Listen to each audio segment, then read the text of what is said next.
ఈ వెల్సాల గ్రామంలో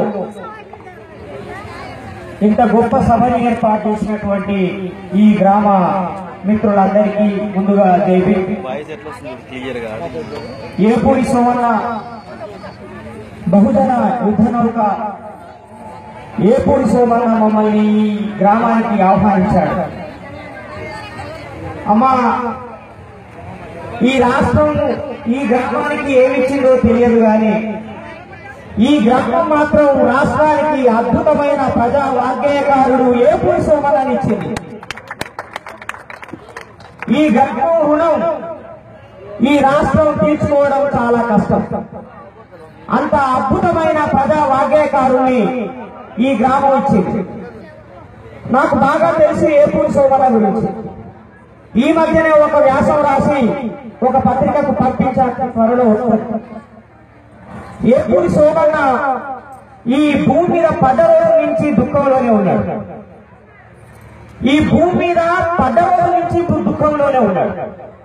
పుట్టిన కొద్ది రోజులకే తండ్రి చనిపోయాడు. ఆ తర్వాత తల్లి దూరం అయిపోయింది. చిన్న పిల్లవాడు ఒంటరిగా తాత ఎర్ర ఎంకయ్య ఒడిలో పెరిగి పెద్దవాడయ్యాడు. ఈ వెలిశాల నేల మీద పాటలు పాడుకుంటూ ఎదిగాడు.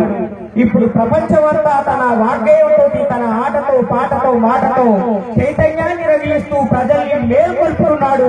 అది ఈ వెలిశాల గ్రామం ఈ రాష్ట్రానికి ఇచ్చినటువంటి బహుమతి. ఈ రోజు ఈ రాష్ట్రంలో, ఈ దేశంలో మహాత్మా జ్యోతిరావు పూలే జయంతి సందర్భంగా బహుజన సమాజం పెద్ద ఎత్తున పండుగ చేసుకుంటున్నది. బాబాసాహెబ్ అంబేద్కర్ 125వ జయంతి సందర్భంగా ఈ దేశమంతా పండుగ జరుపుకుంటున్నది. అదే సందర్భంలో ఈ రాష్ట్ర పాలకులు, ఈ దేశ పాలకులు మహాత్మా జ్యోతిరావు పూలే గురించి కూడా మాట్లాడుతున్నారు. 60 సంవత్సరాల చరిత్రలో ఏ ఒక్క రోజు కూడా ఈ రాష్ట్ర పాలకులు మహాత్మా జ్యోతిరావు పూలే జన్మదినం సందర్భంగా కోట్ల రూపాయల డబ్బులతోటి పత్రిక అడ్వర్టైజ్మెంట్ ఇచ్చిన సందర్భం లేదు. టీవీలలో యాడ్స్ ఇచ్చిన సందర్భం లేదు. కానీ ఈ రోజు మహాత్మా జ్యోతిరావు పూలే గురించి కోట్ల రూపాయల అడ్వర్టైజ్మెంట్ ఇస్తున్నారు. మహాత్మా జ్యోతిరావు పూలే గురించి రాస్తున్నారు, మాట్లాడుతున్నారు. కానీ మహాత్మా జ్యోతిరావు పూలే చెప్పిన విషయాల్ని, బాబాసాహెబ్ అంబేద్కర్ చెప్పిన విషయాల్ని ఈ పరిపాలకులు, ఈ రాష్ట్ర ముఖ్యమంత్రి, ఈ దేశ ప్రధాని ఆచరిస్తున్నారా అనేది మనం ఆలోచించాల్సిన అవసరం ఉన్నది. మహాత్మా జ్యోతిరావు పూలే ఈ దేశంలో ఈ సబ్బండ కులాలకి, ఈ ఆదిజాంబవంతుడి వారసులైన ఈ మాదిగ జాతికి, ఈ చెన్నయ్య వారసులైనటువంటి ఈ మాల జాతికి, ఈ భీరప్ప వారసులైనటువంటి ఈ గొర్రెల జాతికి, ఈ మడివేలు మాత్రయ్య వారసులైన ఈ మంగలి చాకలి జాతికి, కాగవరాజు వారసులైన గౌండ్ల జాతికి, ఈ సమస్త జాతులందరికీ కూడా చదువుకునే హక్కు ఉండాలని కోరుకున్నాడు మహాత్మా జ్యోతిరావు పూలే. తెల్లవాళ్ళు మనల్ని పరిపాలిస్తున్నప్పుడే, ఓ తెల్లవాళ్ళ మీరు మా దేశంలో పరిపాలిస్తున్నారు, బాగున్నది. మేము పన్నులు కడితే మీరు పరిపాలిస్తున్నారు, మేము పన్నులు కడితే మీరు పాఠశాలలు పెడుతున్నారు. కానీ మేము కట్టిన పన్నులతోటి మా మాల, మాదిగ, కమ్మరి, కుమ్మరి, చాకరి, గొల్ల, గౌండ్ల కులాల వాళ్ళకి ఒక్క స్కూల్ కూడా పెట్టలేదు. మీరు డబ్బులేమో మాకి, చదువులేమో బాధ్యత, మాకు కూడా పాఠశాలలు పెట్టాలి, మాకు కూడా స్కూల్ పెట్టాలి అని ఆ రోజుల్లోనే పోరాటం చేసిన వాడు మహాత్మా జ్యోతిరావు పూలే. ఆనాడున్నటువంటి తెల్లవాళ్ళు ఎవరు ముందుకు రాకపోతే తన భార్య సావిత్రిబాయి ద్వారా మన కోసం పాఠశాలను ఏర్పాటు చేసి మన కోసం చదువులు చెప్పినటువంటి ఆ గొప్ప మహానుభావుడే మహాత్మా జ్యోతిరావు పూలే. ఆయన భార్య మాత సావిత్రిబాయి.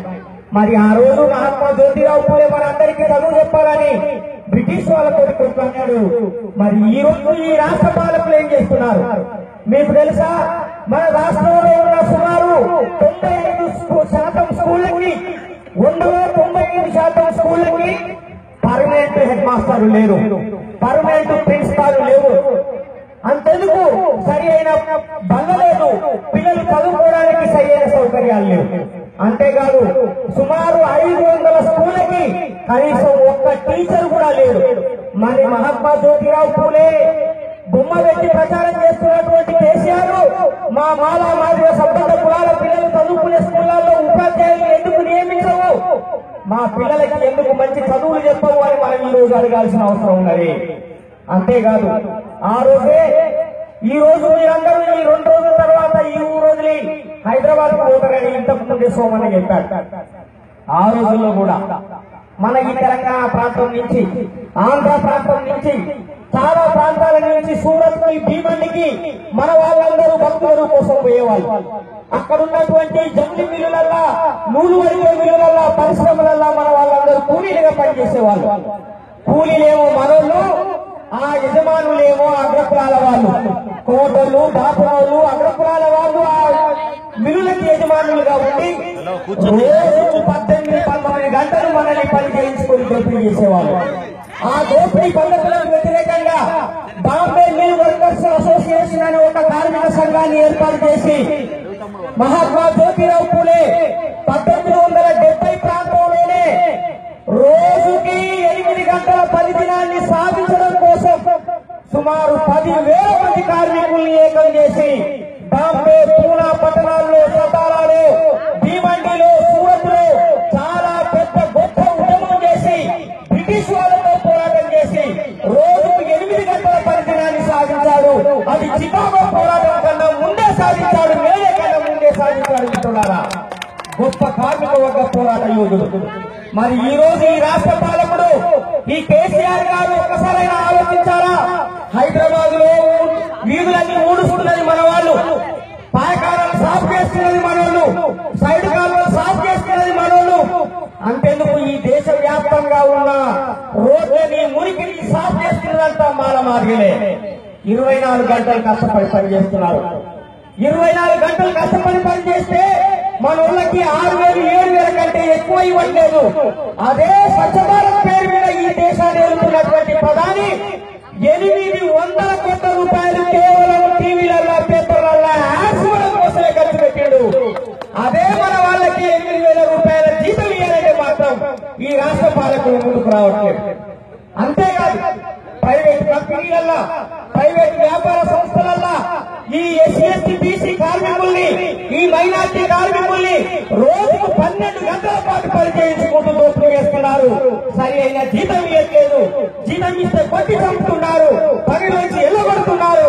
అయ్యా కేసీఆర్, నరేంద్ర మోడీ గారు, మీరు మహాత్మా జ్యోతిరావు పూలే గురించి మాట్లాడుతున్నారు కదా, ఈ పని చేసే శ్రామికులకి, కార్మికులకి హక్కులు, అధికారాలు ఉన్నారన్నమా మహాత్మా జ్యోతిరావు పూలే మాట్లాడి మీరు అమలు చేసే దమ్ము, ధైర్యం మీకున్నదా అని మేము అడుగుతా ఉన్నాం.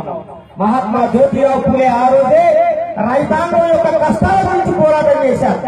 శూద్ర రైతాంగం, ఈ కమ్మలి కుమ్మలి సంపద కులాలకు చెందినటువంటి రైతాంగం వ్యవసాయం చేస్తే ఆ వ్యవసాయం చేసిన దాన్ని దోపిడీ చేసే వ్యాపార వర్గాలకు వ్యతిరేకంగా ఆ రోజు మన మహాత్మా జ్యోతిరావు పూలే పోరాటం చేశారు. రైతులకు గిట్టుబాటు ధర ఉండాలని పోరాటం చేశారు. కానీ ఈ రోజు రైతులందరూ ఆత్మహత్య చేసుకుంటున్నారు. తెలంగాణ ఏర్పడ్డ గ్రామాలలో ఉన్న రైతులు ఎవరు సుఖంగా లేరు. పండిన పంటకి కనీసం గిట్టుబాటు ధర వచ్చే పరిస్థితి లేదు. మరి అయ్యా కేసీఆర్, నరేంద్ర మోడీ, మీరు మహాత్మా జ్యోతిరావు పూలే మాట పాటించే వాళ్ళే అయితే ఈ రైతుల కష్టాన్ని మీరు నెరవేరుస్తారా, తీరుస్తారా? మీరు గనక రైతుల కష్టాన్ని తీర్చకుండా మహాత్మా జ్యోతిరావు పూలే మాట మాట్లాడితే ఖబర్దారు మీ అంతు చూస్తామని హెచ్చరిస్తా ఉన్నాం. అంతేకాదు, ఆ రోజుల్లో మహాత్మా జ్యోతిరావు పూలే మన ఆడబిడ్డలకి చదువు ఉండాలన్నాడు. మంచిది, ఆడబిడ్డలకి చదువు ఉండాలన్నాడు, ఆస్తి హక్కు ఉండాలన్నాడు, సకల సౌకర్యాలు ఉండాలి అన్నాడు, స్వేచ్ఛగా తిరిగే అధికారం ఉండాలన్నాడు. కానీ ఈరోజు ఆడవాళ్ళ పరిస్థితి ఏమిటి? దారుణమైన దౌర్జన్యాలు చేస్తున్నారు, రేపులు చేసి చంపుతున్నారు, పని చోట కొడుతున్నారు. అంతెందుకు నరికి పారేసినా కూడా దిక్కులేని పరిస్థితి ఉన్నది. ఈ దేశంలో ఈ దేశాన్ని పరిపాలించినటువంటి మన పూర్వీకుల వారసులం మనం. ఈ దేశ నాగరికతను నిర్మించిన నాగరికత వారసులం మనం. ఆది జాంబవంతుడి వారసులం మనం. ఈ ప్రపంచానికి అన్నం పెట్టిన మాదిగ జాతికి ఈ రోజు అన్నం దొరకకుండా చేస్తున్నటువంటి పాలకులు ఈ రోజు అధికారంలో ఉన్నారు. నిజంగా మీరు మహాత్మా జ్యోతిరావు పూలే మార్గంలో నడిచే వాళ్ళైతే మా రాజ్యాధికారాన్ని మనకి ఉండే, ఈ దేశాన్ని పరిపాలించిన రాజుల వారసులం మేము, ఈ దేశాన్ని పరిపాలించిన రాజుల వారసులం మేము. మా రాజ్యాన్ని మాకు ఇవ్వండి, మీ భిక్ష కాదని చెప్పి ఈ రోజు మనం డిమాండ్ చేయాల్సిన అవసరం ఉన్నది. వ్యవసాయ కార్మికుల కోసం ఆ రోజే మహాత్మా జ్యోతిరావు పూలే పోరాటం చేశాడు. కనీసం రోజుకి కనీసం ఎంత ఇవ్వాలని ఆ రోజు వ్యవసాయ కార్మికులు సంఘం పెట్టి పోరాటం చేశాడు. ఈ రోజు ఊళ్ళల్లో వ్యవసాయ కార్మికులకి పని దొరకట్లేదు, పొలాలలో పని దొరకట్లేదు. దాంతో జగద్గిరి గుట్టకు వచ్చి ఈ ఊరంతా జగద్గిరి గుట్టలో గుడిసెలు వేసుకొని బతుకుతా ఉన్నారు. కూలినారి పనుల కోసం ఊళ్ళలోకి వస్తా ఉన్నారు, పట్టణాలకు వస్తా ఉన్నారు. అంటే వ్యవసాయ కార్మికులకి నువ్వు రక్షణ కల్పించట్లేదు, కార్మిక వర్గానికి రక్షణ కల్పించట్లేదు. మహాత్మా జ్యోతిరావు పూలే ఏ వ్యవసాయ కార్మికుల కోసం పోరాటం చేశాడు, ఆ వ్యవసాయ కార్మికులకు ఈ రోజు ఈ పాలకులు అన్యాయం చేస్తా ఉన్నారు. బాబాసాహెబ్ అంబేద్కర్ జయంతి సందర్భంగా 125 అడుగుల విగ్రహం పెడతానన్నాడు కేసీఆర్ గారు. కానీ పెట్టాడా ఇప్పటి వరకు? సంవత్సరం పాటు మరిచిపోయాడు, ఆ మాట ఎక్కలేదు. ఇప్పుడు 14వ తారీఖు నాడు బాబాసాహెబ్ అంబేద్కర్ జయంతి వస్తున్నది కాబట్టి నెల రోజుల క్రితం కడియం శ్రీ గారి నేతృత్వంలో చైనాకి ఒక బృందాన్ని పంపించాడు. ఆ విగ్రహం ఎప్పుడు వస్తావో తెలియదు కానీ బాబాసాహెబ్ అంబేద్కర్ ని మాత్రం 125 అడుగుల లోపల పాటి పడుతున్నాడు. మిత్రులారా, ఎంత దుర్మార్గం! ఈ రోజు మనం ఎల్లమ్మ పండుగ చేసుకున్నాం. ఎల్లము అంటే విశ్వము. ఈ విశ్వానికే అమ్మ, ఆదిశక్తి, మహాశక్తి, విశ్వశక్తి ఎల్లమ్మ. ఈ ఎల్లమ్మని అందరూ పూజిస్తారు. ఈ ఎల్లమ్మని ఆడోళ్ళు మొక్కుతారు, ఈ ఎల్లమ్మని మొగోళ్ళు మొక్కుతారు, సపట కులాలను మొక్కుతారు. కానీ ఈ కేసీఆర్ పోయిన సంవత్సరము అదే మెదక్ జిల్లాలో యజ్ఞయాగాలు చేశాడు. మీకు తెలుసా తెలియదు, మన ఊళ్ళో ఉన్నటువంటి చాలా మంది ఒట్ట కమ్మరి వాళ్ళు కూడా పెళ్లిళ్ళు పేరంటాలు చేస్తారు, అద్భుతమైన మంత్రాలు చదువుతారు. చాలా మంది మన ఒట్ట కమ్మరులు, విశ్వ బ్రాహ్మణులు చాలా ఉత్సాహంతో వాళ్ళ పిల్లల్ని తిరుపతిలో ఉన్న వేద పాఠశాలలో వేదం చదవడం కోసం పంపిస్తున్నారు.